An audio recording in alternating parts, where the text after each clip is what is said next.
Right, so hello and welcome back to Books and Things and welcome to another video, and today I'm going to be talking about the Walter Scott Prize for Historical Fiction.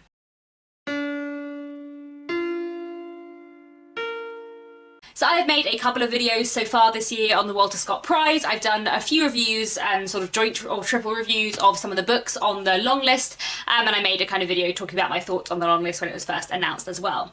So the winner is going to be announced now in a couple of weeks. I've now read all of the shortlist. I haven't read all of the long list. There are two from the long list that I'm definitely not going to read because they're part of series. There are two from the long list that I have copies of, which the Walter Scott Prize people very kindly sent me, which I haven't got round to reading yet, which are Little by Edward Carey and Dark Water by Elizabeth Lowry. Both of these I would like to get to in the future, but I haven't managed to get around to them yet. But I have now finished reading all of the shortlist. So I've previously reviewed in other videos that I will link down below After the Party by Cressida Connolly, The Western Wind by Samantha Harvey, Warlight by Michael Ondarte, and The Long Take by Robert Robinson. And today I'm going to be reviewing the final two books on the shortlist, A Long Way From Home by Peter Carey and Now We Should Be Entirely Free by Andrew Miller. So I thought what I would do today is go through my thoughts on those two books and then talk about my thoughts on the shortlist in general, what I might have chosen to put differently on the shortlist, and what I hope the winner will be. So, out of these last two books, I infinitely preferred Now We Should Be Entirely Free, so I'm going to start with A Long Way From Home by Peter Carey.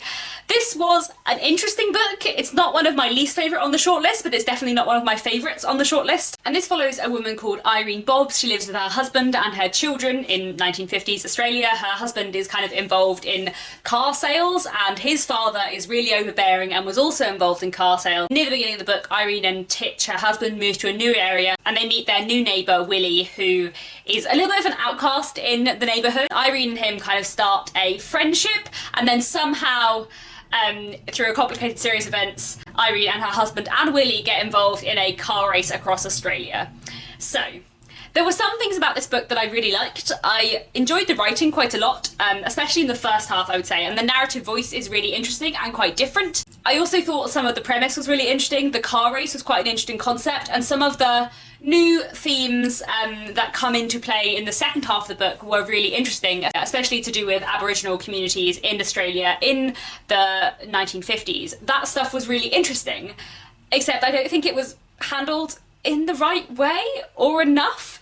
One of the things I found about this book, quite like I found about Warlight by Michael Ondarte, which is also on the shortlist, is that I couldn't find where its focus was, and that confused me. And the first half of the book felt like it was about one thing, and then the second half of the book felt like it was about something completely different, and that we lost a lot of what was in the first half. And while the second half was quite interesting, I felt like it moved away from Irene, who I thought was our main character, and who I was finding really interesting. And I would also say that the car race across Australia is not actually a very big part of this book, and from the cover and the blurb and the way this book has been marketed and I've heard it talked about, I thought it was all going to be like a big road trip across Australia, going to lots of different places, and that's not really what it is. And actually the car race across Australia is not that big a part of the novel, which I was slightly disappointed at.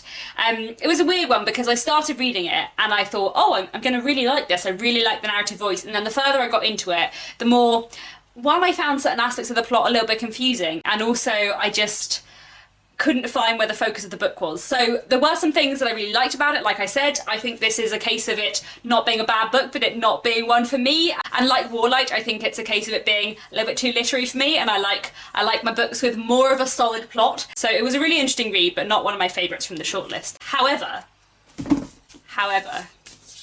this book was amazing, and I loved it an awful lot. This is Now We Should Be Entirely Free by Andrew Miller. It is set in England during the Napoleonic Wars, so the very early 19th century, about 1809, and we follow a man called John Lacroix?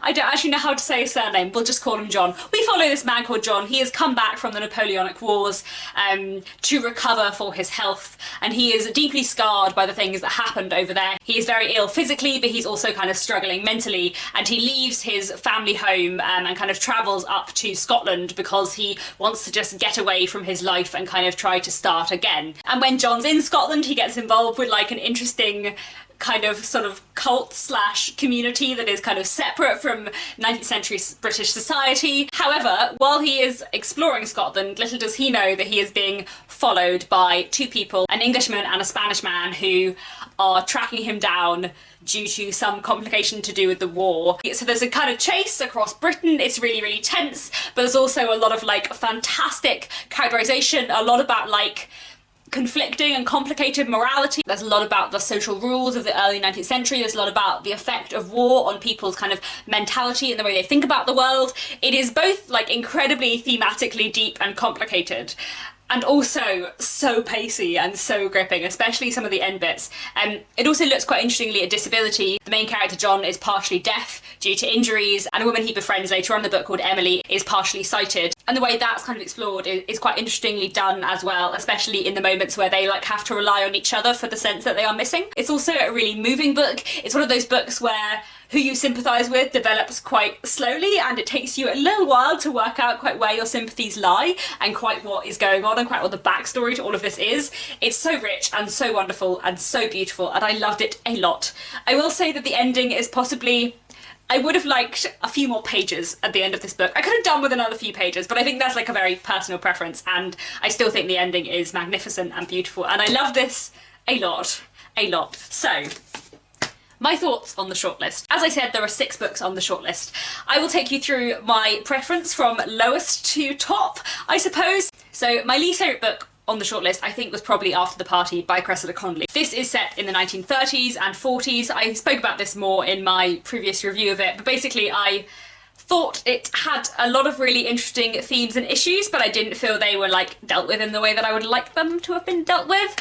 I think my 5th favourite slash second least favourite would be Warlight by Michael Ondarte, which felt quite unfocused and rambly to me. And I did kind of, it wasn't like I didn't enjoy reading it, but I didn't really get anything out of it. Even like just like a month after I've read it, I don't really remember it very well, and I don't think it's a book that will stay with me at all. At number 4, I would put A Long Way From Home by Peter Carey, which is set in 1950s Australia, which I enjoyed some of, but as I just said, I found quite unfocused, a bit like Warlight. I enjoyed it more than Warlight, but I still couldn't quite work out quite what a lot of it was getting at. At number 3, I would put The Long Take by Robert Robinson, which is a novel in verse set in 1940s and 50s America, kind of following on from World War II. I really enjoyed this one. It wasn't my favourite from the shortlist, but I found it really powerful, really interesting, and yeah, a bit different. At number 2, I would have The Western Wind by Samantha Harvey. This is a novel I really enjoyed, and Samantha Harvey is an author who I really like. This is set in the 15th century and follows a priest solving a mystery.